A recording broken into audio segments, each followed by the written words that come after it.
Good evening from the campus of Lynn University here in Boca Raton, Florida. This is the fourth and last debate of the 2012 campaign, brought to you by the Commission on Presidential Debates.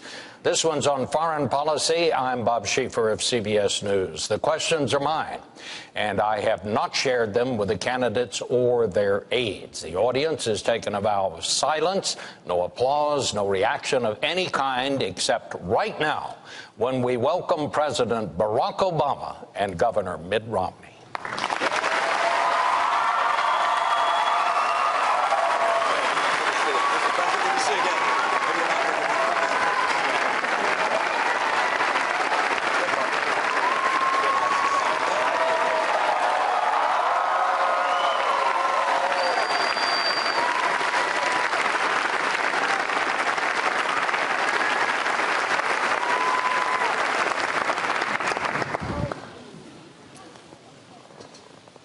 Gentlemen, your campaigns have agreed to certain rules, and they are simple. They've asked me to divide the evening into segments. I'll pose a question at the beginning of each segment. You will each have 2 minutes to respond, and then we will have a general discussion until we move to the next segment. Tonight's debate, as both of you know, comes on the 50th anniversary of the night that President Kennedy told the world that the Soviet Union had installed nuclear missiles in Cuba, perhaps the closest we've ever come to nuclear war. And it is a sobering reminder that every president faces at some point an unexpected threat to our national security from abroad. So let's begin. The first segment is the challenge of a changing Middle East and the new face of terrorism. I'm going to put this into 2 segments, so you'll have 2 topic questions within this one segment on that subject. The first question, and it concerns Libya. The controversy over what happened there continues. 4 Americans are dead, including an American ambassador. Questions remain. What happened? What caused it? Was it spontaneous? Was it an intelligence failure? Was it a policy failure? Was there an attempt to mislead people about what really happened? Governor Romney, you said this was an example of an American policy in the Middle East that is unraveling before our very eyes. I'd like to hear each of you give your thoughts on that. Governor Romney, you won the toss. You go first. Thank you, Bob, and thank you for agreeing to moderate this debate this evening. Thank you to Lynn University for welcoming us here. And, Mr. President, it's good to be with you again. We were together at a humorous event a little earlier, and it's nice to maybe be funny this time, not on purpose. We'll see what happens. This is obviously an area of great concern to the entire world, and to America in particular, which is to see a complete change in the structure and the environment in the Middle East. With the Arab Spring came a great deal of hope that there would be a change towards more moderation, an opportunity for greater participation on the part of women in public life and in economic life in the Middle East. But instead, we've seen in nation after nation a number of disturbing events. Of course, we see in Syria 30,000 civilians having been killed by the military there. We see in Libya an attack apparently by, well, I think we know now, by terrorists of some kind against our people there. 4 people dead. Our hearts and minds go to them. Mali has been taken over, the northern part of Mali, by al-Qaeda type individuals. We have in Egypt a Muslim Brotherhood president. And so what we're seeing is a pretty dramatic reversal in the kind of hopes we had for that region. And of course, the greatest threat of all is Iran, 4 years closer to a nuclear weapon. And we're going to have to recognize that we have to do as the president's done. I congratulate him on taking out Osama bin Laden and going after the leadership in al-Qaeda. But we can't kill our way out of this mess. We're going to have to put in place a very comprehensive and robust strategy to help the world of Islam and other parts of the world reject this radical, violent extremism, which it's certainly not on the run. It's certainly not hiding. This is a group that is now involved in 10 or 12 countries, and it presents an enormous threat to our friends, to the world, to America long term, and we must have a comprehensive strategy to help reject this kind of extremism. Mr. President. Well, my first job as Commander-in-Chief, Bob, is to keep the American people safe. and that's what we've done over the last 4 years. We ended the war in Iraq, refocused our attention on those who actually killed us on 9/11. And as a consequence, al-Qaeda's core leadership has been decimated. In addition, we're now able to transition out of Afghanistan in a responsible way, making sure that Afghans take responsibility for their own security. And that allows us also to rebuild alliances and make friends around the world to combat future threats. Now, with respect to Libya, as I indicated in the last debate, when we received that phone call, I immediately made sure that, number one, we did everything we could to secure those Americans who were still in harm's way. Number two, that we would investigate exactly what happened. And number three, most importantly, that we would go after those who killed Americans and we would bring them to justice. And that's exactly what we're going to do. But I think it's important to step back and think about what happened in Libya.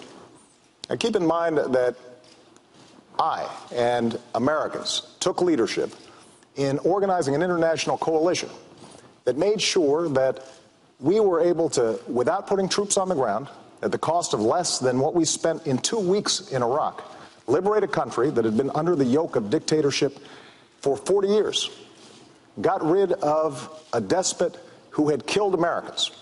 And as a consequence, despite this tragedy, you had tens of thousands of Libyans after the events in Benghazi marching and saying, America is our friend. We stand with them. Now, that represents the opportunity we have to take advantage of. And Governor Romney, I'm glad that you agree that we have been successful in going after al-Qaeda.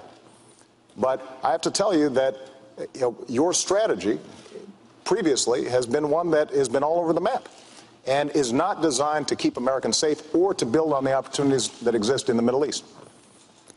Well, my strategy is pretty straightforward, which is to go after the bad guys, to make sure we do our very best to interrupt them, to kill them, to take them out of the picture. But my strategy is broader than that. That's important, of course. But the key that we're going to have to pursue is a pathway to get the Muslim world to be able to reject extremism on its own. We don't want another Iraq. We don't want another Afghanistan. That's not the right course for us. The right course for us is to make sure that we go after the people who are leaders of these various anti-American groups and these jihadists, but also help the Muslim world. And how do we do that?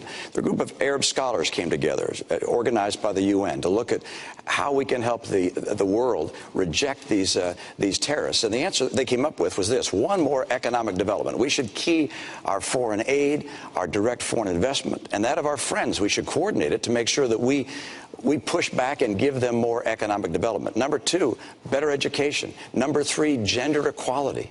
Number four, the rule of law. We have to help these nations create civil societies. But what's been happening over the last couple of years is, as we've watched this tumult in the Middle East, this rising tide of chaos occur, you see al-Qaeda rushing in, you see other jihadist groups rushing in, and they're throughout many nations in the Middle East. It's wonderful that Libya seems to be making some progress despite this terrible tragedy. But next door, of course, we have Egypt. Libya's 6 million population, Egypt 80 million population. We want to make sure that we're seeing progress throughout the Middle East, with Mali now having North Mali taken over by al-Qaeda, with Syria having Assad continuing to assassinate, to kill, to murder his own people. This is a region in tumult, and of course Iran on the path to a nuclear weapon. We've got real problems in the region. But let's give the president a chance. Governor Romney, I'm glad that you recognize that al-Qaeda is a threat, because a few months ago, when you were asked what's the biggest geopolitical threat facing America, you said Russia. Not al-Qaeda, you said Russia. In the 1980s are now calling to ask for their foreign policy back, because the Cold War has been over for 20 years. But, Governor, when it comes to our foreign policy, you seem to want to import the foreign policies of the 1980s, just like the social policies of the 1950s and the economic policies of the 1920s. You say that you're not interested in duplicating what happened in Iraq, but just a few weeks ago you said you think we should have more troops in Iraq right now. And the challenge we have, I know you haven't been in a position to actually execute foreign policy, but every time you've offered an opinion, you've been wrong. You said we should have gone into Iraq, despite the fact that there were no weapons of mass destruction. You said that we should still have troops in Iraq to this day. You indicated that we shouldn't be passing nuclear treaties with Russia, despite the fact that 71 senators, Democrats and Republicans, voted for it. You've said that, first, we should not have a timeline in Afghanistan. Then you said we should. Now you say maybe, or it depends, which means not only were you wrong, but you were also confusing and sending mixed messages both to our troops and our allies. So what we need to do with respect to the Middle East is strong, steady leadership, not wrong and reckless leadership that is all over the map. And unfortunately, that's the kind of opinions that you've offered throughout this campaign, and it is not a recipe for American strength or keeping America safe over the long term. I'm going to add a couple of minutes here to give you a chance to respond. Well, of course, I don't concur with what the president said about my own record and the things that I've said. They don't happen to be accurate. But I can say this, that we're talking about the Middle East and how to help the Middle East reject the kind of terrorism we're seeing and the rising tide of tumult and confusion. And attacking me is not an agenda. Attacking me is not talking about how we're going to deal with the challenges that exist in the Middle East and take advantage of the opportunity there and stem the tide of this violence. But I'll respond to a couple of things you mentioned. First of all, Russia, I indicated, is a geopolitical foe. Not a, excuse me, it's a geopolitical foe. And I said in the same paragraph, I said, and Iran is the greatest national security threat we face. Russia does continue to battle us in the UN time and time again. I have clear eyes on this. I'm not going to wear rose-colored glasses when it comes to Russia or Mr. Putin. And I'm certainly not going to say to him, I'll give him more flexibility after the election. After the election, he'll get more backbone. Number two, with regards to Iraq, you and I agreed, I believe, that there should have been a status of forces agreement. Did you? Oh, you didn't. You didn't want a status of forces agreement? No. What I would not have done is left 10,000 troops in Iraq that would tie us down, and that certainly would not help us in the Middle East. I'm sorry. Look, you actually, there was an effort on the part of the president to have a status of forces agreement, and I concurred in that and said that we should have some number of troops that stayed on. That was something I concurred with. That was your posture. That was my posture as well. You thought it should have been 5,000 troops. I thought it should have been more troops. But you know what? The answer was we got no troops through whatsoever. This is just a few weeks ago that you indicated that we should still have troops in Iraq. No, I didn't. I'm sorry. That's it. You made a major speech. I indicated that you failed to put in place a status of forces agreement at the end of the conflict that exists. Governor, here's one thing I've learned as Commander-in-Chief. You've got to be clear, both to our allies and our enemies, about where you stand and what you mean. Now, you just gave a speech a few weeks ago in which you said we should still have troops in Iraq. That is not a recipe for making sure that we are taking advantage of the opportunities and meeting the challenges of the Middle East. Now, it is absolutely true that we cannot just meet these challenges militarily. And so what I've done throughout my presidency and will continue to do is, number one, make sure that these countries are supporting our counterterrorism efforts. Number two, make sure that they are standing by our interests in Israel's security, because it is a true friend and our greatest ally in the region. Number three, we do have to make sure that we're protecting religious minorities and women, because these countries can't develop unless all the population, not just half of it, is developing. Number four, we do have to develop their economic capabilities. But number five, the other thing that we have to do is recognize that we can't continue to do nation building in these regions. Part of American leadership is making sure that we're doing nation building here at home. That will help us maintain the kind of American leadership that we need. Let me interject the second topic question in this segment about the Middle East and so on, and that is, you both mentioned, alluded to this, and that is Syria. The war in Syria has now spilled over into Lebanon. We have, more than 100 people that were killed there in a bomb. There were demonstrations there, 8 people dead. Mr. President, it's been more than a year since you told Assad he had to go. Since then, 30,000 Syrians have died. We've had 300,000 refugees. The war goes on. He's still there.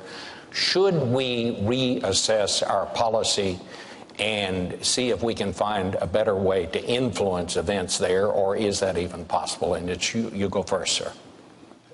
What we've done is organize the international community, saying Assad has to go, We've mobilized sanctions against that government. We have made sure that they are isolated. We have provided humanitarian assistance, and we are helping the opposition organize, and we're particularly interested in making sure that we're mobilizing the moderate forces inside of Syria. But ultimately, Syrians are going to have to determine their own future. And so everything we're doing in consultation with our partners in the region, including Israel, which obviously has a huge interest in seeing what happens in Syria, coordinating with Turkey and other countries in the region that have a great interest in this. Now, what we're seeing taking place in Syria is heartbreaking. And that's why we are going to do everything we can to make sure that we are helping the opposition.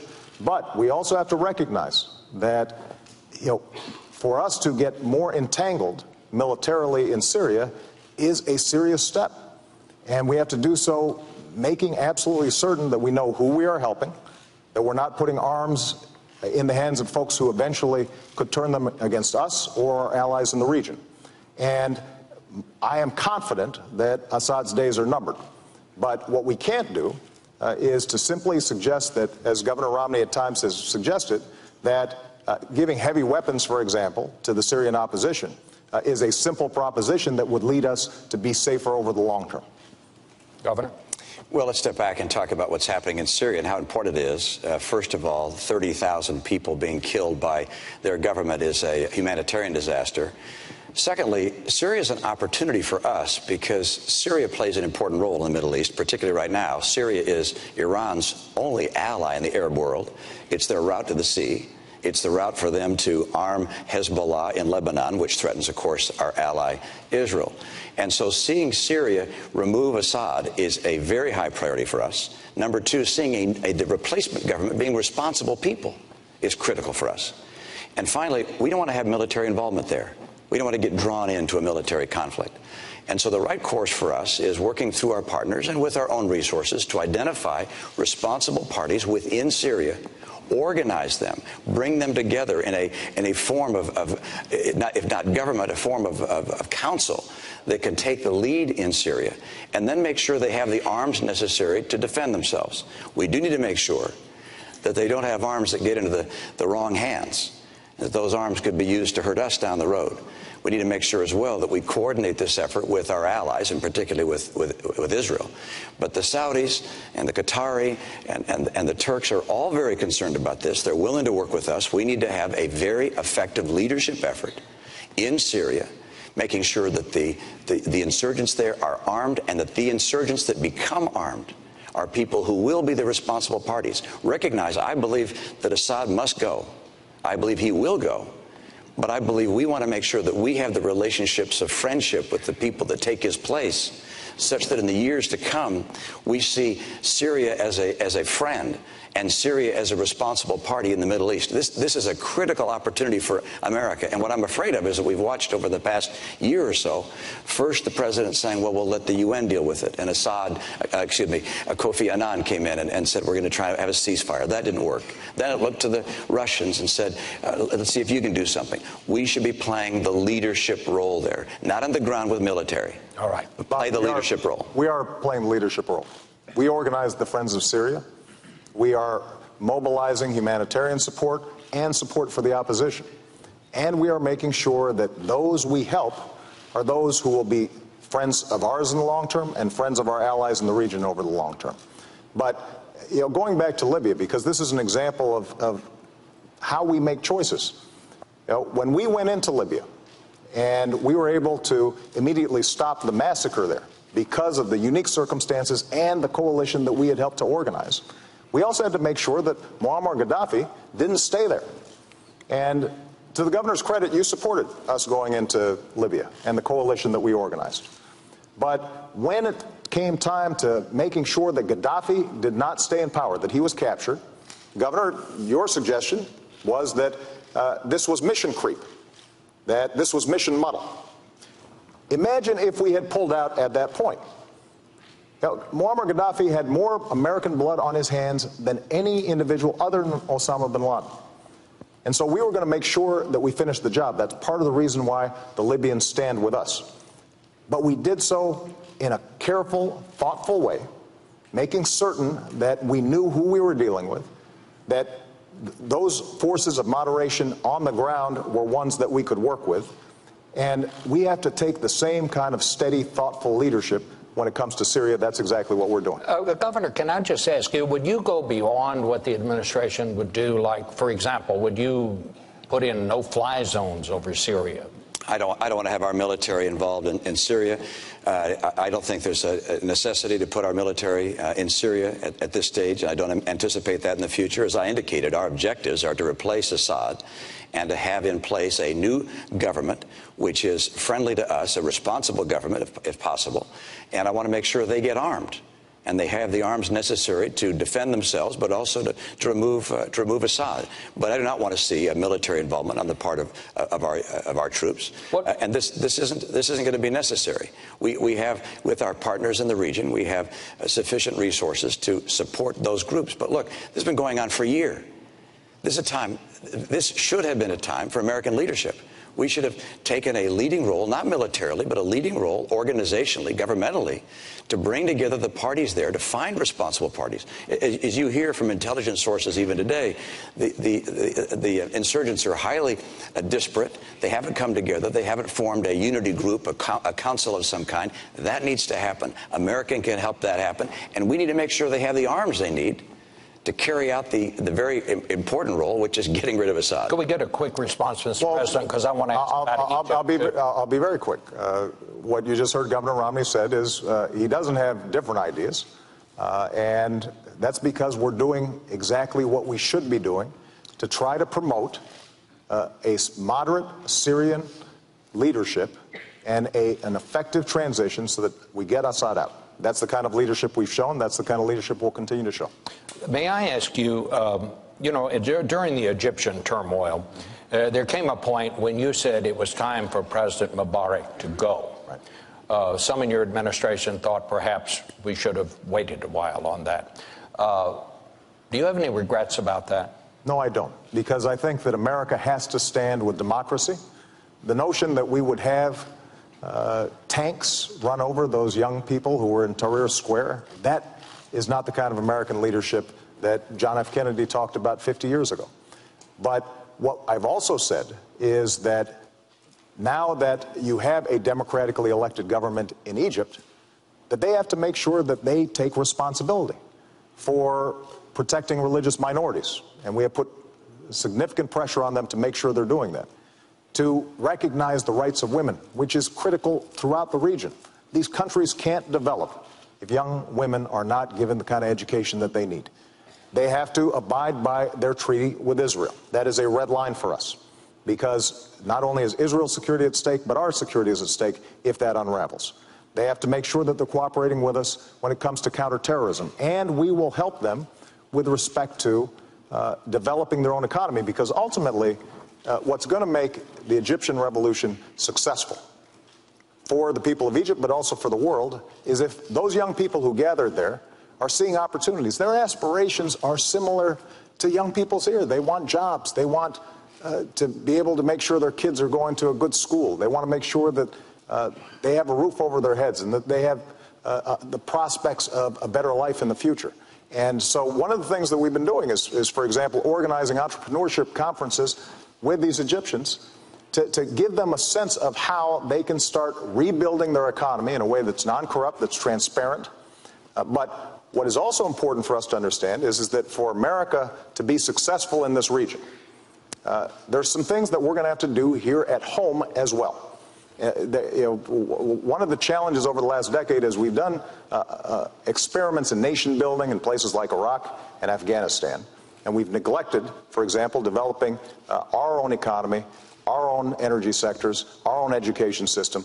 And it's very hard for us to project leadership around the world when we're not doing what we need to do. Governor Romney, I want to hear your response to that, but I would just ask you, would you have stuck with Mubarak? No, I believe, as the president indicated and said at the time, that I supported his action there. I felt that I wish we'd have had a better vision of the future. I wish that looking back at the beginning of the president's term and even further back than that we'd have recognized that there was a growing energy and passion for freedom in that part of the world, and that we would have worked more aggressively with our friend and with other friends in the region to have them make the transition towards a more representative form of government, such that it didn't explode in the way it did. But once it exploded, I felt the same as the president did, which is these freedom voices in the streets of Egypt were the people who were speaking of our principles, and the President Mubarak had done things which were unimaginable, and the idea of him crushing his people was not something that we could possibly support. Let me step back and talk about what I think our mission has to be in the Middle East and even more broadly, because our purpose is to make sure the world is peaceful. We want a peaceful planet. We want people to be able to enjoy their lives and know they're going to have a bright and prosperous future and not be at war. That's our purpose. And the mantle of leadership for promoting the principles of peace has fallen to America. We didn't ask for it, but it's an honor that we have it. But for us to be able to promote those principles of peace requires us to be strong. And that begins with a strong economy here at home. And unfortunately, the economy is not stronger. When the president of Iran, Ahmadinejad, says that our debt makes us not a great country, that's a frightening thing. The former chief of the Joint Chiefs of Staff said that, Admiral Mullen, said that our debt is the biggest national security threat we face. We have weakened our economy. We need a strong economy. We need to have as well a strong military. Our military is second to none in the world. We're blessed with terrific soldiers and extraordinary technology and intelligence. But the idea of $1 trillion in cuts through sequestration and budget cuts to the military would change that. We need to have strong allies. Our association and connection with our allies is essential to America's strength. We're the great nation that has allies, 42 allies and friends around the world. And finally, we have to stand by our principles. And if we're strong in each of those things, American influence will grow. But unfortunately, nowhere in the world is America's influence greater today than it was 4 years ago. All right. And that's because we become weaker on each of those four dimensions. Perfect. You're going to get a chance to respond to that, because that's a perfect segue into our next segment, and that is, what is America's role in the world? And that is the question. What do each of you see as our role in the world? And I believe, Governor Romney, it's your turn to go first. Well, I absolutely believe that America has a responsibility and the privilege of helping defend freedom and promote the principles that make the world more peaceful. And those principles include human rights, human dignity, free enterprise, freedom of expression, elections, because when there are elections, people tend to vote for peace. They don't vote for war. So we want to promote those principles around the world. We recognize that there are places of conflict in the world. We want to end those conflicts to the extent humanly possible. But in order to be able to fulfill our role in the world, America must be strong. America must lead. And for that to happen, we have to strengthen our economy here at home. You can't have 23 million people struggling to get a job. You can't have an economy that over the last 3 years keeps slowing down its growth rate. You can't have kids coming out of college, half of whom can't find a job today, or a job that's commensurate with their college degree. We have to get our economy going. And our military. We've got to strengthen our military long term. We don't know what the world is going to throw at us down the road. We make decisions today in a military that will confront challenges we can't imagine. In the 2000 debates, there was no mention of terrorism, for instance. And a year later, 9/11 happened. So we have to make decisions based upon uncertainty. And that means a strong military. I will not cut our military budget. We have to also stand by our allies. I think the tension that existed between Israel and the United States was very unfortunate. I think also that pulling our missile defense program out of Poland in the way we did was also unfortunate in terms of, if you will, disrupting the relationship in some ways that existed between us. And then, of course, with regards to standing for our principles, when the students took to the streets in Tehran and the people there protested, the Green Revolution occurred. For the president to be silent, I thought, was an enormous mistake. We have to stand for our principles, stand for our allies, stand for a strong military, and stand for a stronger economy. Mr. President. America remains the one indispensable nation. And the world needs a strong America, and it is stronger now than when I came into office. Because we ended the war in Iraq, we were able to refocus our attention on not only the terrorist threat, but also beginning a transition process in Afghanistan. It also allowed us to refocus on alliances and relationships that had been neglected for a decade. And Governor Romney, our alliances have never been stronger. In Asia, in Europe, in Africa, with Israel, where we have unprecedented military and intelligence cooperation, including dealing with the Iranian threat. But what we also have been able to do is position ourselves so we can start rebuilding America. And that's what my plan does. Making sure that we're bringing manufacturing back to our shores so that we're creating jobs here, as we've done with the auto industry, not rewarding companies that are shipping jobs overseas. Making sure that we've got the best education system in the world, including retraining our workers for the jobs of tomorrow. Doing everything we can to control our own energy. We've cut our oil imports to the lowest level in 2 decades because we've developed oil and natural gas, but we also have to develop clean energy technologies that will allow us to cut our exports in half by 2020. That's the kind of leadership that we need to show. And we've got to make sure that we reduce our deficit. Unfortunately, Governor Romney's plan doesn't do it. We've got to do it in a responsible way by cutting out spending we don't need, but also by asking the wealthiest to pay a little bit more. That way we can invest in the research and technology that's always kept us at the cutting edge. Now, Governor Romney has taken a different approach throughout this campaign. You know, both at home and abroad, he has proposed wrong and reckless policies. You know, he's praised George Bush as a good economic steward and Dick Cheney as somebody who shows great wisdom and judgment. And taking us back to those kinds of strategies that got us into this mess are not the way that we are going to maintain leadership in the 21st century. Governor Romney, wrong and reckless policies? I've got a policy for the future and an agenda for the future. And when it comes to our economy here at home, I know what it takes to create 12 million new jobs and rising take-home pay. And what we've seen over the last 4 years is something I don't want to see over the next 4 years. The president said by now we'd be at 5.4% unemployment. We're 9 million jobs short of that. I will get America working again and see rising take-home pay again, and I'll do it with 5 simple steps. Number 1, we are going to have North American energy independence.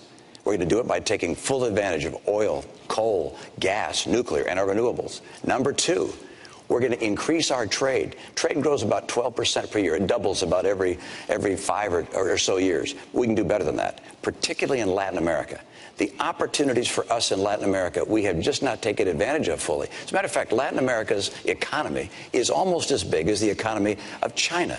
We're all focused on China. Latin America is a huge opportunity for us. Time zone, language opportunities. Number 3, we're going to have training programs that work for our workers and schools that finally put the parents and the teachers and the kids first, and the teachers' union is going to have to go behind. And then we're going to have to get to a balanced budget. We can't expect entrepreneurs and businesses large and small to take their life savings or their company's money and invest in America if they think we're headed to the road to Greece. And that's where we're going right now unless we finally get off this spending and borrowing binge. And I'll get us on track to a balanced budget. And finally, number 5, we've got to champion small business. Small business is where jobs come from. 2/3 of our jobs come from small businesses. New business formation is down at the lowest level in 30 years under this administration. I want to bring it back and get back good jobs and rising take-home pay. Well, let's talk about what we need to compete. First of all, Governor Romney talks about small businesses, but Governor, when you were in Massachusetts, small businesses development ranked about 48th, I think, out of 50 states in Massachusetts, because the policies that you're promoting actually don't help small businesses. And the way you define small businesses include folks at the very top. And they include you and me. That's not the kind of small business promotion we need. But let's take an example that we know is going to make a difference in the 21st century, and that's our education policy. We didn't have a lot of chance to talk about this in the last debate. Now, under my leadership, what we've done is reformed education, working with governors, 46 states. We've seen progress and gains in schools that were having a terrible time, and they're starting to finally make progress. And what I now want to do is to hire more teachers, especially in math and science, because we know that we've fallen behind when it comes to math and science. And those teachers can make a difference. Now, Governor Romney, when you were asked by teachers whether or not this would help the economy grow. You said this isn't going to help the economy grow. When you were asked about reduced class sizes, you said class sizes don't make a difference. But I tell you, if you talk to teachers, they will tell you it does make a difference. And if we've got math teachers who are able to provide the kind of support that they need for our kids, that's what's going to determine whether or not the new businesses are created here, companies are going to locate here, depending on whether we've got the most highly skilled workforce, and the kinds of budget proposals that you've put forward.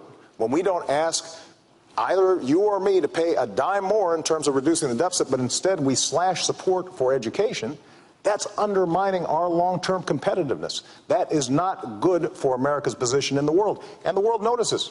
Let me get back to foreign policy. Can I just get back? Well, I need to speak a moment, if you could let me, Bob, just about education, because I'm so proud of the state that I had the chance to be governor of.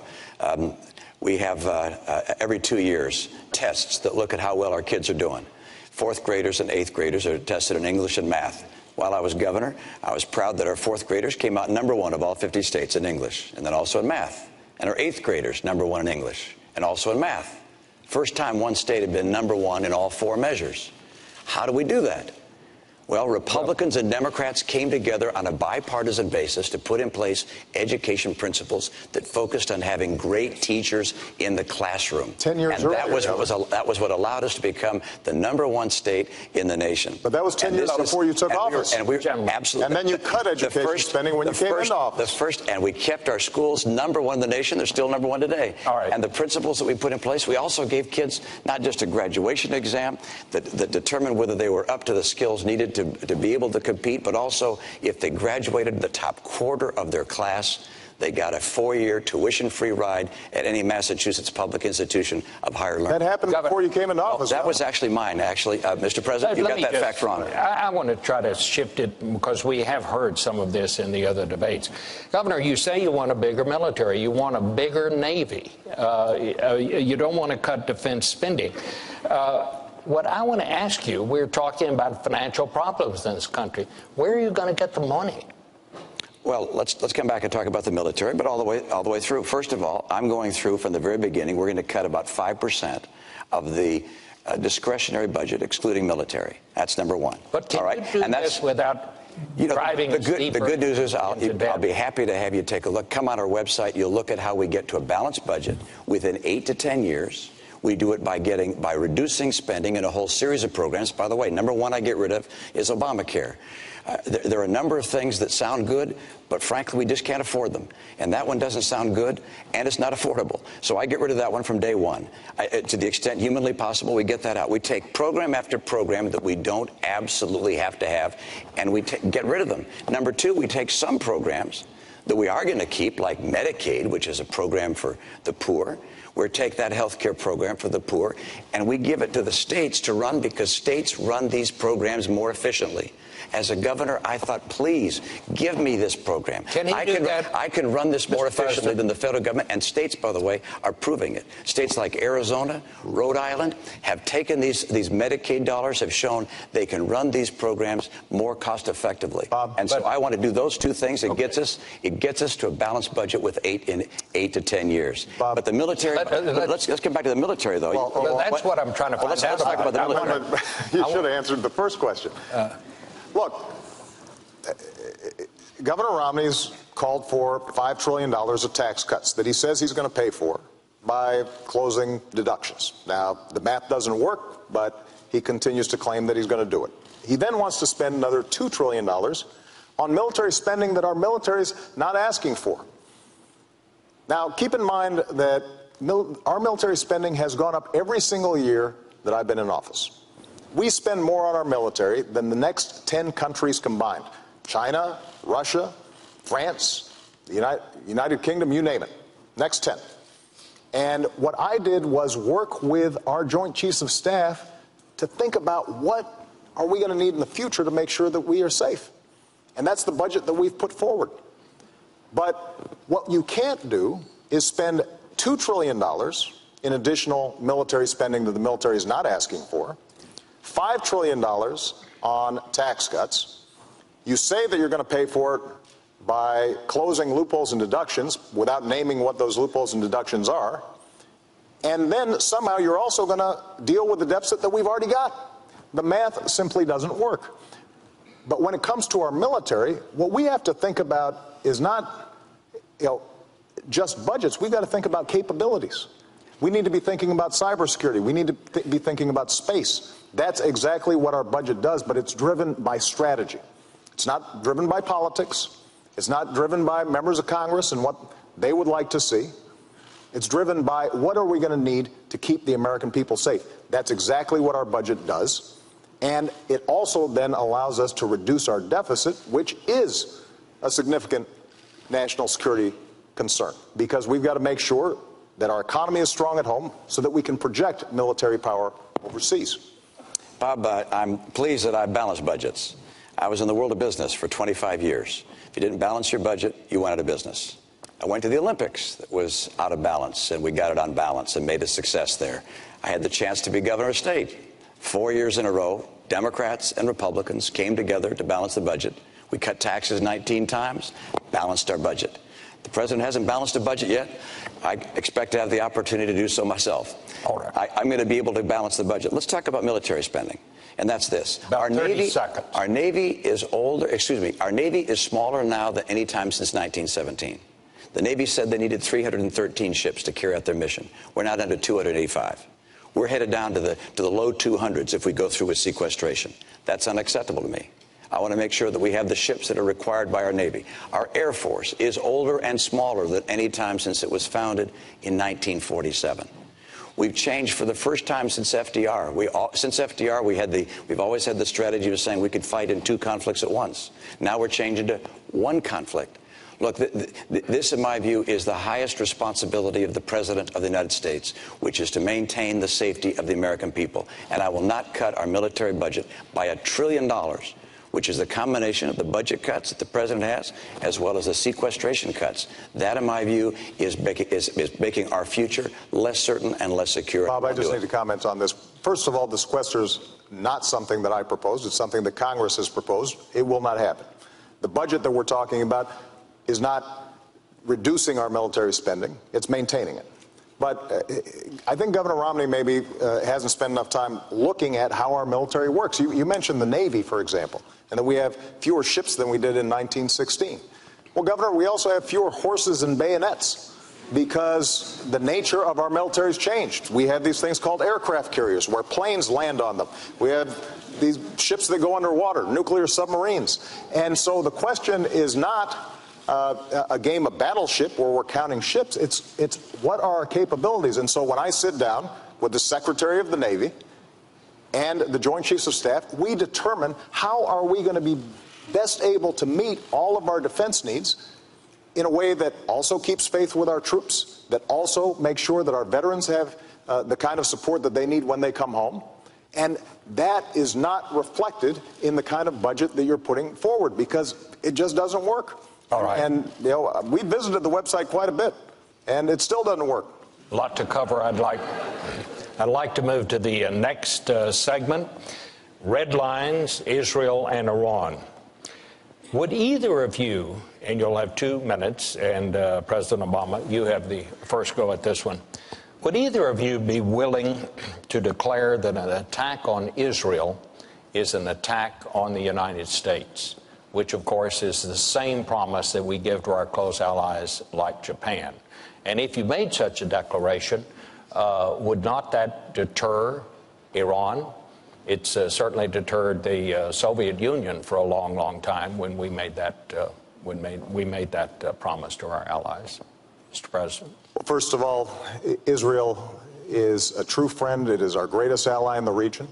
And if Israel is attacked, America will stand with Israel. I've made that clear throughout my presidency.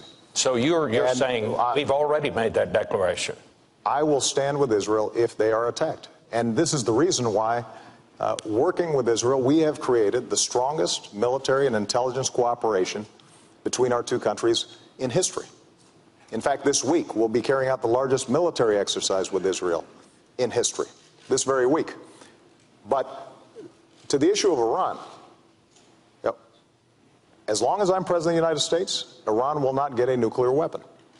I made that clear when I came into office. We then organized the strongest coalition and the strongest sanctions against Iran in history, and it is crippling their economy.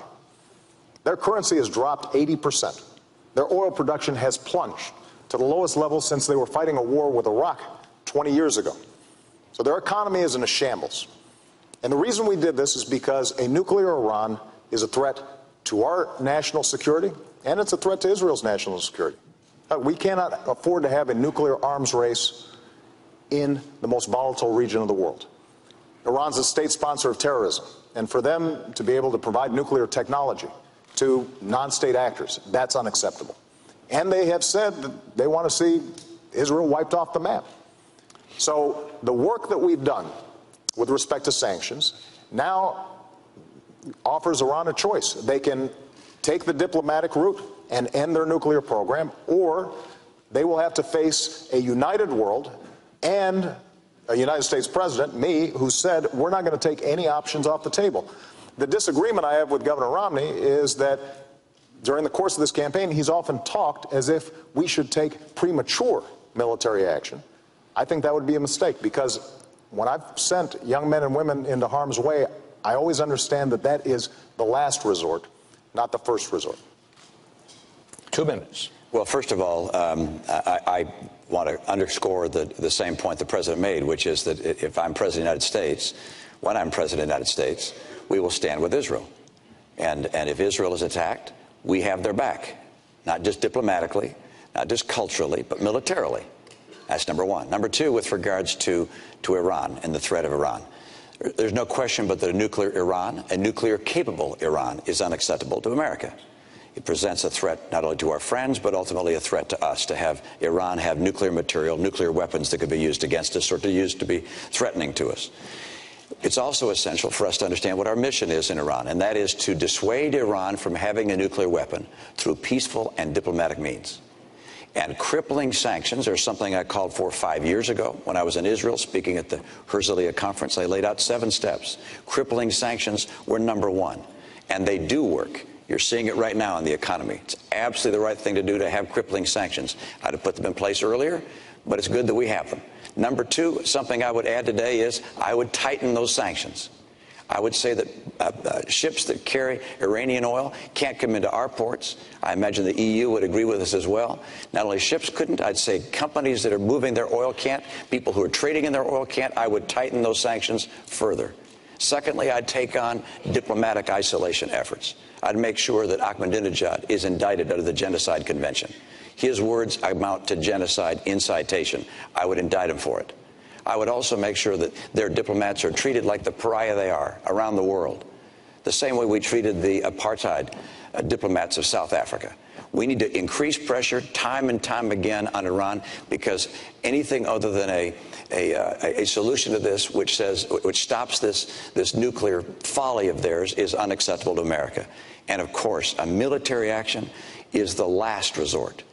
It is something one would only consider if all of the other avenues had been tried to their full extent. Let me ask both of you. As you know, there are reports that Iran and the United States, as part of an international group, have agreed in principle to talks about Iran's nuclear program. What is the deal, if there are such talks? What is the deal that you would accept, Mr. President? Well, first of all, those are reports in the newspaper. They are not true. But our goal is to get Iran to recognize it needs to give up its nuclear program and abide by the UN resolutions that have been in place, because they have the opportunity to re-enter the community of nations. And we would welcome that. There are people in Iran who have the same aspirations as people all around the world for a better life. And we hope that their leadership takes the right decision. But the deal we'll accept is they end their nuclear program. It's very straightforward. And I'm glad that Governor Romney agrees with the steps that we're taking.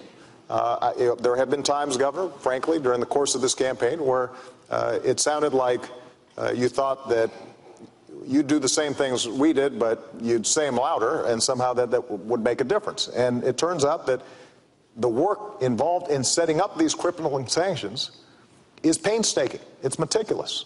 We started from the day we got into office, and the reason it was so important, and this is a testament to how we've restored American credibility and strength around the world, is we had to make sure that all the countries participated, even countries like Russia and China. Because if it's just us that are imposing sanctions, we've had sanctions in place for a long time. It's because we got everybody to agree that Iran is seeing so much pressure. And we've got to maintain that pressure. There is a deal to be had, and that is that they abide by the rules that have already been established. They convince the international community they are not pursuing a nuclear program. There are inspections that are very intrusive, but over time, what they can do is regain credibility. In the meantime, though, we're not going to let up the pressure until we have clear evidence that takes place. And one last thing, just to make this point. The clock is ticking. We're not going to allow Iran to perpetually engage in negotiations that lead nowhere. And I've been very clear to them. Because of the intelligence coordination that we do with a range of countries, including Israel, we have a sense of when they would get breakout capacity, which means that we would not be able to intervene in time to stop their nuclear program. And that clock is ticking. And we're going to make sure that if they do not meet the demands of the international community, then we are going to take all options necessary to make sure they don't have a nuclear weapon. Governor. I think from the very beginning, one of the challenges we've had with Iran is that they have looked at this administration and felt that the administration was not as strong as it needed to be.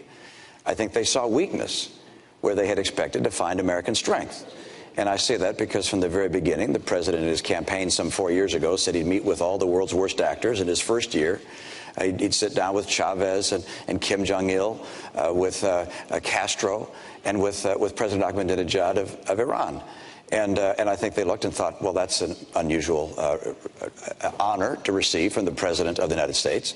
And then the President began what I've called an apology tour of going to various nations in the Middle East and criticizing America. I think they looked at that and saw weakness. Then when there were dissidents in the streets of Tehran, a green revolution, holding signs saying, "Is America with us?" the President was silent. I think they noticed that as well. And I think that when the President said he was going to create daylight between ourselves and Israel, that they noticed that as well. All of these things suggested, I think, to the Iranian mullahs that, hey, we can keep on pushing along here. We can keep talks going on, but we're just going to keep on spinning centrifuges. Now there are some 10,000 centrifuges spinning uranium, preparing to create a nuclear threat to the United States and to the world. That's unacceptable for us, and it's essential for a president to show strength from the very beginning, to make it very clear what is acceptable and not acceptable. And an Iranian nuclear program is not acceptable to us. They must not develop nuclear capability. And the way to make sure they understand that is by having from the very beginning the tightest sanctions possible. They need to be tightened. Our diplomatic isolation needs to be tougher. We need to indict Ahmadinejad. We need to put the pressure on them as hard as we possibly can. Because if we do that, we won't have to take the military action. Bob, let me just respond. Nothing Governor Romney just said is true. Starting with this notion of me apologizing. This has been probably the biggest whopper that's been told during the course of this campaign. And every fact checker and every reporter who's looked at it, Governor has said this is not true. And when it comes to tightening sanctions, look, as I said before, we've put in the toughest, most crippling sanctions ever. And the fact is, while we were coordinating an international coalition to make sure these sanctions were effective, you were still invested in a Chinese state oil company that was doing business with the Iranian oil sector. So I'll let the American people decide, judge, who's going to be more effective and more credible when it comes to imposing crippling sanctions. And with respect to our attitude about the Iranian Revolution, I was very clear about the murderous activities that had taken place, and that was contrary to international law and everything that civilized people stand for. And so the strength that we have shown in Iran is shown by the fact that we've been able to mobilize the world. When I came into office, the world was divided. Iran was resurgent. Iran is at its weakest point economically, strategically, militarily, than in many years. And we are going to continue to keep the pressure on to make sure that they do not get a nuclear weapon. That's in America's national interest, and that will be the case so long as I'm president. We're 4 years closer to a nuclear Iran. We're 4 years closer to a nuclear Iran. And we should not have wasted these 4 years to the extent they've continued to be able to spin these centrifuges and get that much closer. That's number one. Number two, Mr. President, the reason I call it an apology tour is because you went to the Middle East and you flew to Egypt and to Saudi Arabia and to Turkey and Iraq. And by the way, you skipped Israel, our closest friend in the region. But you went to the other nations. And by the way, they noticed that you skipped Israel. And then in those nations, and on Arabic TV, you said that America had been dismissive and derisive. You said that on occasion, America had dictated to other nations. Mr. President, America has not dictated to other nations. We have freed other nations from dictators. Let me respond. If we're going to talk about trips that we've taken, when I was a candidate for office, first trip I took was to visit our troops. And when I went to Israel as a candidate, I didn't take donors. I didn't attend fundraisers. I went to Yad Vashem, the Holocaust Museum there, to remind myself the nature of evil and why our bond with Israel will be unbreakable. And then I went down to the border towns of Sderot, which had experienced missiles raining down from Hamas. And I saw families there who showed me where missiles had come down near their children's bedrooms. And I was reminded of what that would mean if those were my kids, which is why, as president, we funded an Iron Dome program to stop those missiles. So that's how I've used my travels when I travel to Israel and when I travel to the region. And the central question at this point is going to be who's going to be credible to all parties involved. And they can look at my track record, whether it's Iran sanctions, whether it's dealing with counterterrorism, whether it's supporting democracy, whether it's supporting women's rights, whether it's supporting religious minorities, and they can say that the President of the United States and the United States of America has stood on the right side of history. And that kind of credibility is precisely why we've been able to show leadership on a wide range of issues facing the world right now. What if the Prime Minister of Israel called you on the phone and said, our bombers are on the way, we're going to bomb Iran? What do you say? Bob, let's not go into hypotheticals of that nature. Our relationship with Israel, my relationship with the Prime Minister of Israel is such that we would not get a call saying our bombers are on the way or their fighters are on the way. This is the kind of thing that would have been discussed and thoroughly evaluated well before that kind of last minute. So you say it just wouldn't happen? That's okay, well, let's see what... let me come back. Let's come back and go back to what the President was speaking about, which is what's happening in the world. And the President's statement that things are going so well. Look, I look at what's happening around the world, and I see Iran 4 years closer to a bomb. I see the Middle East with a rising tide of violence, chaos, tumult.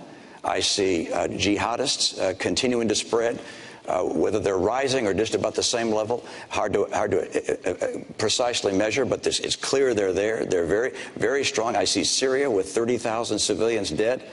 Assad still in power. I see our trade deficit with China larger than it's growing larger every year, as a matter of fact. I look around the world, and I don't feel that you see North Korea continuing to export their nuclear technology. Russia said they're not going to follow Nunn-Lugar anymore. They're back away from nuclear proliferation treaties that we had with them. I look around the world. I don't see our influence growing around the world. I see our influence receding, in part because of the failure of the President to deal with our economic challenges at home, in part because of our withdrawal from our commitment to our military in the way I think it ought to be, in part because of the turmoil with Israel. I mean, the President received a letter from 38 Democrat senators saying the tensions with Israel were a real problem. They asked him, please repair the tension. Democrat senators, please repair the damage in his own party.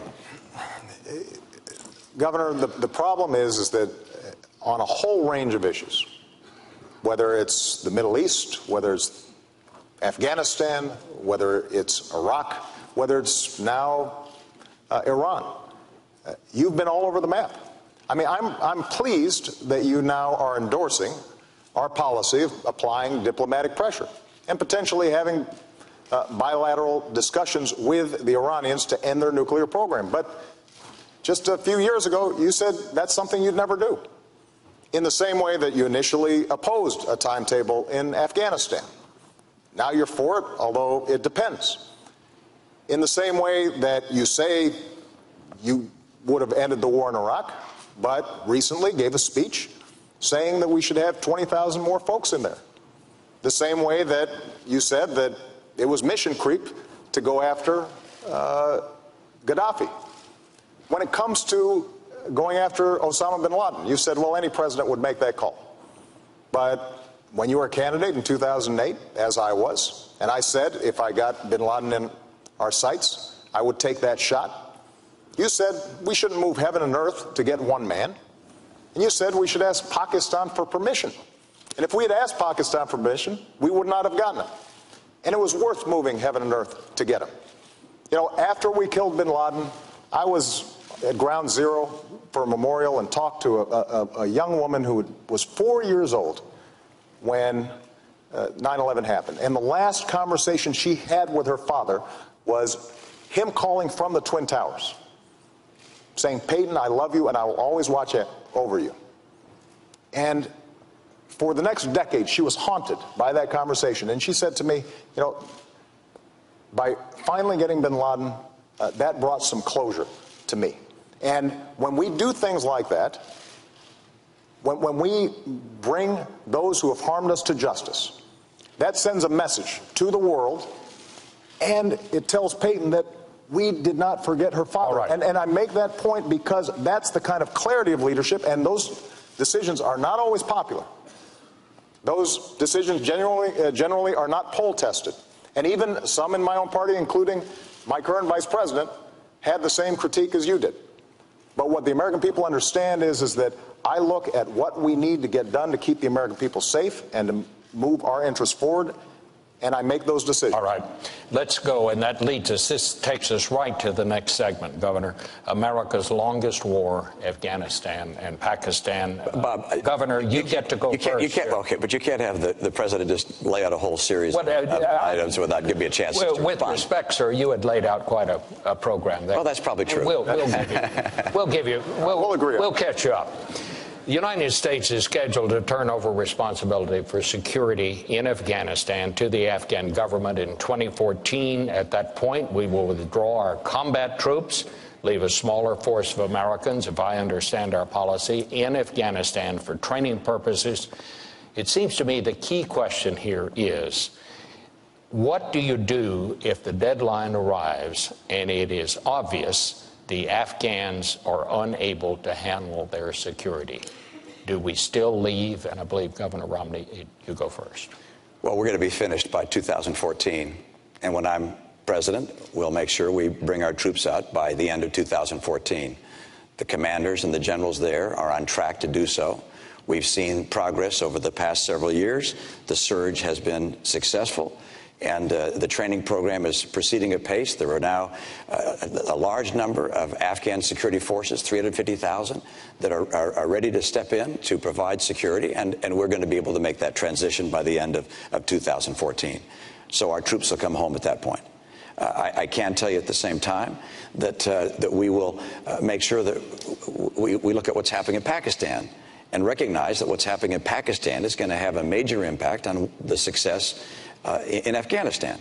And I say that because I know a lot of people just feel like we should just brush our hands and walk away. And I don't mean you, Mr. President, but some people in our nation feel that Pakistan isn't being nice to us and that we should just walk away from them. But Pakistan is important to the region, to the world, and to us, because Pakistan has 100 nuclear warheads. And they're rushing to build a lot more. They'll have more than Great Britain sometime in the relatively near future. They also have the Haqqani network and the Taliban existent within their country. And so a Pakistan that falls apart, becomes a failed state, would be of extraordinary danger to Afghanistan and to us. And so we're going to have to remain helpful in encouraging Pakistan to move towards a more stable government and rebuild a relationship with us. And that means that our aid that we provide to Pakistan is going to have to be conditioned upon certain benchmarks being met. So for me, I look at this as both a need to help move Pakistan in the right direction and also to get Afghanistan to be ready, and they will be ready by the end of 2014. Mr. President. When I came into office, we were still bogged down in Iraq, and Afghanistan had been drifting for a decade. We ended the war in Iraq, refocused our attention on Afghanistan, and we did deliver a surge of troops. That was facilitated in part because we had ended the war in Iraq. And we are now in a position where we have met many of the objectives that got us there in the first place. Part of what had happened is we'd forgotten why we had gone. We went because there were people who were responsible for 3,000 American deaths. And so we decimated al-Qaeda's core leadership in the border regions between Afghanistan and Pakistan. We then started to build up Afghan forces.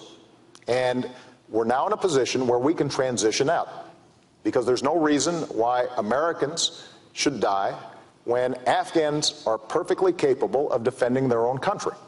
Now, that transition has to take place in a responsible fashion. We've been there a long time, and we've got to make sure that we and our coalition partners are pulling out responsibly and giving Afghans the capabilities that they need. But what I think the American people recognize is after a decade of war, it's time to do some nation building here at home. And what we can now do is free up some resources to, for example, put Americans back to work, especially our veterans, rebuilding our roads, our bridges, our schools, making sure that our veterans are getting the care that they need when it comes to post-traumatic stress disorder and traumatic brain injury, making sure that the certifications that they need for good jobs of the future are in place. You know, I was having lunch with a veteran in Minnesota who had been a medic, dealing with the most extreme circumstances. When he came home and he wanted to become a nurse, he had to start from scratch. And what we've said is, let's change those certifications. The First Lady's done great work with an organization called Joining Forces, putting our veterans back to work. And as a consequence, veterans' unemployment is actually now lower than general population. It was higher when I came into office. So those are the kinds of things that we can now do because we're making that transition in Afghanistan. All right, let me go to Governor Romney, because you talked about Pakistan and what needs to be done there. General Allen, our commander in Afghanistan, says that Americans continue to die at the hands of groups who are supported by Pakistan. We know that Pakistan has arrested the doctor who helped us catch Obama's bin Laden. It still provides safe haven for terrorists, yet we continue to give Pakistan billions of dollars. Is it time for us to divorce Pakistan? No, it's not time to divorce a nation on Earth that has 100 nuclear weapons and is on the way to double that at some point. A nation that has serious threats from terrorist groups within its nation. As I indicated before, the Taliban, the Haqqani network. It's a nation that's not like others, and it does not have a civilian leadership that is calling the shots there. You've got the ISI, their intelligence organization, is probably the most powerful of three branches there. Then you have the military, and then you have the civilian government. This is a nation which, if it falls apart, if it becomes a failed state, there are nuclear weapons there. And you've got terrorists there who could grab their hands onto those nuclear weapons. This is an important part of the world for us. Pakistan is technically an ally, and they're not acting very much like an ally right now. But we have some work to do, and I don't blame the administration for the fact that the relationship with Pakistan is strained. We had to go into Pakistan. We had to go in there to get Osama bin Laden. That was the right thing to do. and that upset them. But there was obviously a great deal of anger even before that.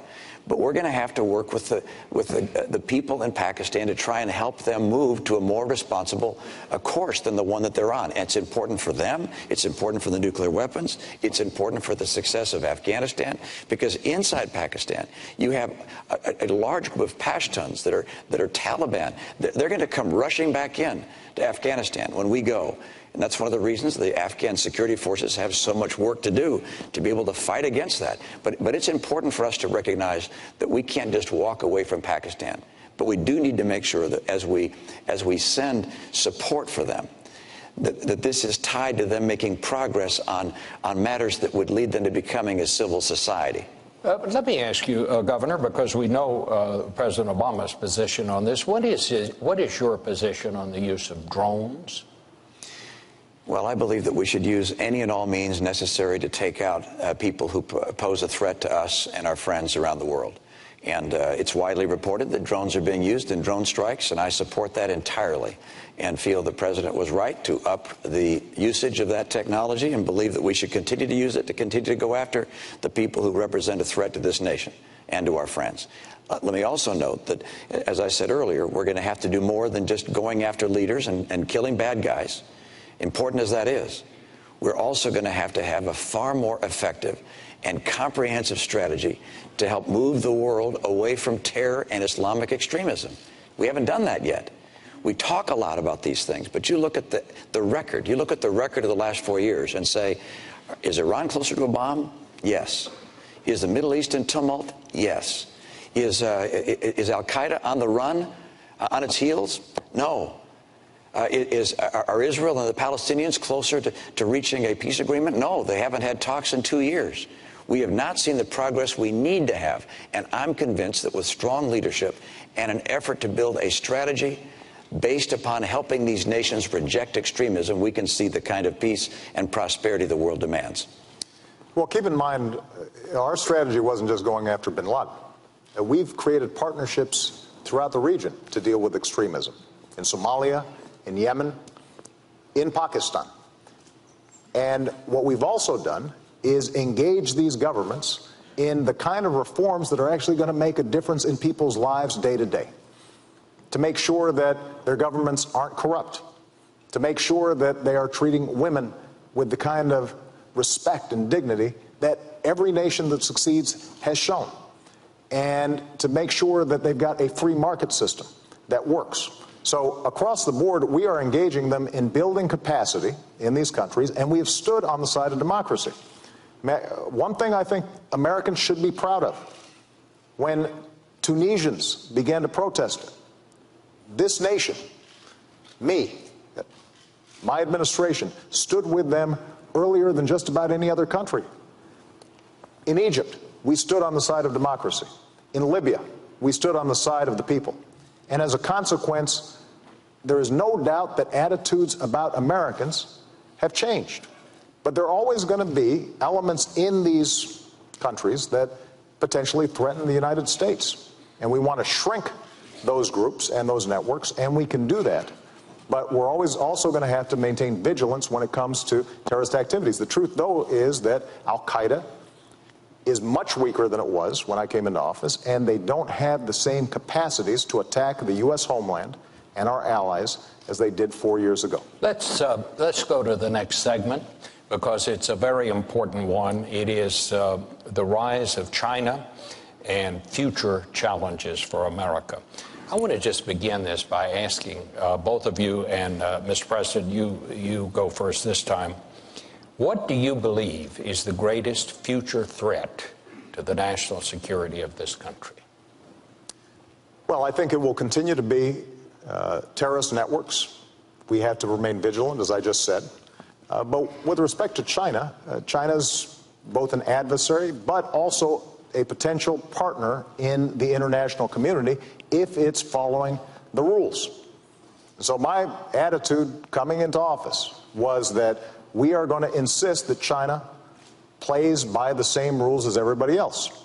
And I know Americans had seen jobs being shipped overseas, businesses and workers not getting a level playing field when it came to trade. And that's the reason why I set up a trade task force to go after cheaters when it came to international trade. That's the reason why we have brought more cases against China for violating trade rules than the previous administration had done in 2 terms. And we've won just about every case that we filed that has been decided. In fact, just recently, steel workers in Ohio and throughout the Midwest, Pennsylvania, are in a position now to sell steel to China because we won that case. We had a tire case in which they were flooding us with cheap domestic tires or cheap Chinese tires. And we put a stop to it. And as a consequence, saved jobs throughout America. Now, I have to say that Governor Romney criticized me for being too tough in that tire case. Said this wouldn't be good for American workers and that it would be protectionist. But I tell you, those workers don't feel that way. They feel as if they had finally an administration who was going to take this issue seriously. Over the long term, in order for us to compete with China, we've also got to make sure, though, that we're taking care of business here at home. If we don't have the best education system in the world, if we don't continue to put money into research and technology that will allow us to create great businesses here in the United States, that's how we lose the competition. And unfortunately, Governor Romney's budget and his proposals would not allow us to make those investments. All right. Governor. Well, first of all, it's not government that makes business successful. It's not government investments that make businesses grow and hire people. Let me also note that the greatest threat that the world faces, the greatest national security threat, is a nuclear Iran. Let's talk about China. China has an interest that's very much like ours in one respect, and that is they want a stable world. They don't want war. They don't want to see protectionism. They don't want to see the world break out into various forms of chaos because they have to manufacture goods and put people to work. They have about 20 million people coming out of the farms every year, coming into the cities, needing jobs. So they want the economy to work and the world to be free and open. And so we can be a partner with China. We don't have to be an adversary in any way, shape, or form. We can work with them. We can collaborate with them if they're willing to be responsible. Now, they look at us and say, is it a good idea to be with America? How strong are we going to be? How strong is our economy? They look at the fact that we owe them $1 trillion and owe other people $16 trillion in total, including them. They look at our decision to cut back on our military capabilities. $1 trillion. The Secretary of Defense called these $1 trillion of cuts to our military devastating. It's not my term. It's the President's own Secretary of Defense called them devastating. They look at America's commitments around the world and they see what's happening and they say, well, okay, is America going to be strong? And the answer is yes. If I'm president, America will be very strong. We'll also make sure that we have trade relations with China that work for us. I've watched year in and year out as companies have shut down and people have lost their jobs because China has not played by the same rules, in part by holding down artificially the value of their currency. It holds down the prices of their goods. It means our goods aren't as competitive and we lose jobs. That's got to end. They're making some progress. They need to make more. That's why on day one I will label them a currency manipulator, which allows us to apply tariffs where they're taking jobs. They're stealing our intellectual property, our patents, our designs, our technology, hacking into our computers, counterfeiting our goods. They have to understand, we want to trade with them. We want a world that's stable. We like free enterprise, but you've got to play by the rules. Well, Governor, let me just ask you, if you declare them a currency manipulator on day one, some people are saying you're just going to start a trade war with China on day one. Isn't there a risk that that could happen? Well, they sell us about this much stuff every year, and we sell them about this much stuff every year. So it's pretty clear who doesn't want a trade war.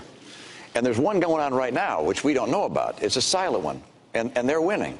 We have enormous trade imbalance with China, and it's worse this year than last year, and it's worse last year than the year before. And so we have to understand that we can't just surrender and lose jobs year in and year out. We have to say to our friends in China, look, you guys are playing aggressively. We understand it, but this can't keep on going. You can't keep on holding down the value of your currency, stealing our intellectual property, counterfeiting our products, selling them around the world, even into the United States. I was with one company that makes valves in process industries. And they said, look, we were having some valves coming in that were broken, and we had to repair them under warranty. And we looked them up, and they had our serial number on them. And then we noticed that there was more than one with that same serial number. There were counterfeit products being made overseas with the same serial number as a U.S. company, the same packaging. These were being sold into our market and around the world as if they were made by the U.S. competitor. This can't go on. I want a great relationship with China. China can be our partner, but that doesn't mean they can just roll all over us and steal our jobs on an unfair basis. Well, Governor Romney is right. You are familiar with jobs being shipped overseas because you invested in companies that were shipping jobs overseas. And, you know, you're right. I mean, that's how our free market works. But I've made a different bet on American workers. You know, if we had taken your advice, Governor Romney, about our auto industry, we'd be buying cars from China instead of selling cars to China. If we take your advice with respect to how we change our tax codes so that companies that earn profits overseas don't pay U.S. taxes compared to companies here that are paying taxes, now that's estimated to create 800,000 jobs. The problem is they won't be here. They'll be in places like China. And if we're not making investments in education and basic research, which is not something that the private sector is doing at a sufficient pace right now and has never done, then we will lose the lead in things like clean energy technology. Now, with respect to what we've done with China already, U.S. exports have doubled since I came into office to China, and actually currencies are at their most advantageous point for U.S. exporters since 1993. We absolutely have to make more progress, and that's why we're going to keep on pressing. And when it comes to our military and Chinese security, part of the reason that we were able to pivot to the Asia-Pacific region after having ended the war in Iraq and transitioning out of Afghanistan is precisely because this is going to be a massive growth area in the future. And we believe China can be a partner, but we're also sending a very clear signal that America is a Pacific power, that we are going to have a presence there. We are working with countries in the region to make sure, for example, that ships can pass through, that commerce continues, and we're organizing trade relations with countries other than China so that China starts feeling more pressure about meeting basic international standards. That's the kind of leadership we've shown in the region. That's the kind of leadership that we'll continue to show. I just want to take one of those points. Again, attacking me is not talking about an agenda for getting more trade and opening up more jobs in this country. But the president mentioned the auto industry and that somehow I would be in favor of jobs being elsewhere. Nothing could be further from the truth. I'm a son of Detroit. I was born in Detroit. My dad was head of a car company. I like American cars. And I would do nothing to hurt the U.S. auto industry. My plan to get the industry on its feet when it was in real trouble was not to start writing checks. It was President Bush that wrote the first checks. I disagree with that. I said these companies need to go through a managed bankruptcy, and in that process they can get government help and government guarantees, but they need to go through bankruptcy to get rid of excess cost and the debt burden that they'd built up. And fortunately, Governor Romney, the president took what you said. Fortunately, the president, you can take a look Governor at the op-ed. Romney, you can take a look at the op-ed. You did not say that you would provide governor help. I said that we would provide guarantees, and that was what was able to allow these companies to go through bankruptcy, to come out of bankruptcy. Under no circumstances would I do anything other than to help this industry get on its feet. And the idea that has been suggested that I would liquidate the industry, of course not. Of course not. Let's check the record. That's the height of silliness. I have never said I would liquidate the industry. Governor, I want to keep the industry going and thriving. And that's why I have the kind of commitment to make sure that our industries in this country can compete and be successful. We in this country can compete successfully with anyone in the world, and we're going to. We're going to have a president, however, that doesn't think that somehow the government investing in car companies like Tesla and Fisker, making electric battery cars. This is not research, Mr. President. These are the government investing in companies, investing in Solyndra. This is a company. This isn't basic research. I want to invest in research. Research is great. Providing funding to universities and think tanks, great. But investing in companies? Absolutely not. Governor, that's the wrong way to go. I'm still speaking. Well, so I want to make sure that we make America more competitive, and that we do those things that make America the most attractive place in the world for entrepreneurs, innovators, businesses to grow. But your investing in companies doesn't do that. In fact, it makes it less likely for them to come here, Governor, because the private sector is not going to invest in a solar company. I'm happy to respond. If you're investing government money in someone else's. Look, I think anybody out there can check the record. Governor Romney, you keep on trying to airbrush history here. You were very clear that you would not provide government assistance to the U.S. auto companies, even if they went through bankruptcy. You said that they could get it in the private marketplace. That wasn't true. They would have gone through a liquid. You're wrong, Mr. President. No, I am not You're wrong. I am not wrong. People can look it up. You're right. People will look it up. Good. But more importantly, it is true that in order for us to be competitive, we're going to have to make some smart choices right now. Cutting our education budget, that's not a smart choice. That will not help us compete with China. Cutting our investments in research and technology, that's not a smart choice. That will not help us compete with China. Bringing down our deficit by adding $7 trillion of tax cuts and military spending that our military is not asking for, before we even get to the debt that we currently have, that is not going to make us more competitive. Those are the kinds of choices that the American people face right now. Having a tax code that rewards companies that are shipping jobs overseas instead of companies that are investing here in the United States, that will not make us more competitive.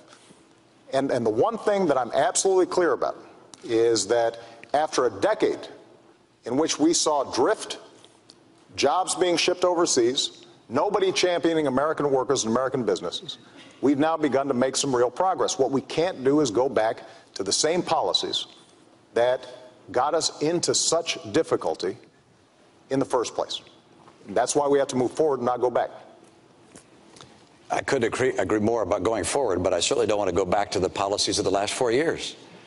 The policies of the last 4 years have seen incomes in America decline every year for middle-income families, now down $4,300 during your term. 23 million Americans still struggling to find a good job. When you came to office, 32 million people on food stamps. Today, 47 million people on food stamps. When you came to office, just over $10 trillion in debt. Now, $16 trillion in debt. It hasn't worked. You said by now we'd be at 5.4% unemployment. We're 9 million jobs short of that. I've met some of those people. I've met them in Appleton, Wisconsin. I met a young woman in Philadelphia who's coming out of college, can't find work. Ann was with someone just the other day that was just weeping about not being able to get work. It's just a tragedy in a nation so prosperous as ours that these last 4 years have been so hard. And that's why it's so critical that we make America once again the most attractive place in the world to start businesses, to build jobs, to grow the economy. And that's not going to happen by just hiring teachers. Look, I love teachers, and I'm happy to have states and communities that want to hire teachers do that. By the way, I don't like to have the federal government start pushing its way deeper and deeper into our schools. Let the states and localities do that. I was a governor. The federal government didn't hire our teachers. But I love teachers, but I want to get our private sector growing, and I know how to do it. I think we all love teachers. Gentlemen, thank you so much for a very vigorous debate. We have come to the end. It is time for closing statements. I believe you're first, Mr. President. Well, thank you very much, Bob, Governor Romney, and to Lynn University. Now, you've now heard 3 debates, months of campaigning, and way too many TV commercials. And now you've got a choice. Now, over the last 4 years, we've made real progress digging our way out of policies that gave us 2 prolonged wars, record deficits, and the worst economic crisis since the Great Depression. And Governor Romney wants to take us back to those policies. Foreign policy that's wrong and reckless, economic policies that won't create jobs, won't reduce our deficit, but will make sure that folks at the very top don't have to play by the same rules that you do. And I've got a different vision for America. I want to build on our strengths. And I've put forward a plan to make sure that we're bringing manufacturing jobs back to our shores by rewarding companies and small businesses that are investing here, not overseas. I want to make sure we've got the best education system in the world, and we're retaining our workers for the jobs of tomorrow. I want to control our own energy by developing oil and natural gas, but also the energy sources of the future. Yes, I want to reduce our deficit by cutting spending that we don't need, but also by asking the wealthy to do a little bit more so that we can invest in things like research and technology that are the key to a 21st century economy. As Commander-in-Chief, I will maintain the strongest military in the world, keep faith with our troops, and go after those who would do us harm. But after a decade of war, I think we all recognize we got to do some nation building here at home, rebuilding our roads, our bridges, and especially caring for our veterans who sacrificed so much for our freedom. You know, we've been through tough times, but we always bounce back because of our character, because we pull together. And if I have the privilege of being your president for another 4 years, I promise you I will always listen to your voices, I will fight for your families, and I will work every single day to make sure that America continues to be the greatest nation on earth. Thank you. Governor. Thank you, Bob, Mr. President, folks at Lynn University, good to be with you. I'm optimistic about the future. I'm excited about our prospects as a nation. I want to see peace. I want to see growing peace in this country. It's our objective. We have an opportunity to have real leadership. America is going to have that kind of leadership and continue to promote principles of peace that will make a world a safer place and make people in this country more confident that their future is secure. I also want to make sure that we get this economy going. And there are two very different paths the country can take. One is a path represented by the president, which at the end of 4 years would mean we'd have $20 trillion in debt, heading towards Greece. I'll get us on track to a balanced budget. The president's path will mean continuing declining in take-home pay. I want to make sure our take-home pay turns around and starts to grow. The president's path means 20 million people out of work, struggling for a good job. I'll get people back to work with 12 million new jobs. I'm going to make sure that we get people off of food stamps, not by cutting the program, but by getting them good jobs. America's going to come back, and for that to happen, we're going to have a president who can work across the aisle. I was in a state where my legislature was 87% Democrat. I learned how to get along on the other side of the aisle. We've got to do that in Washington. Washington is broken. I know what it takes to get this country back, and we'll work with good Democrats and good Republicans to do that. This nation is the hope of the earth. We've been blessed by having a nation that's free and prosperous thanks to the contributions of the greatest generation. They've held a torch for the world to see, a torch of freedom and hope and opportunity. Now it's our turn to take that torch. I'm convinced we'll do it. We need strong leadership. I'd like to be that leader with your support. I'll work with you. I'll lead you in an open and honest way. And I ask for your vote. I'd like to be the next president of the United States to support and help this great nation and to make sure that we all together maintain America as the hope of the earth. Thank you so much.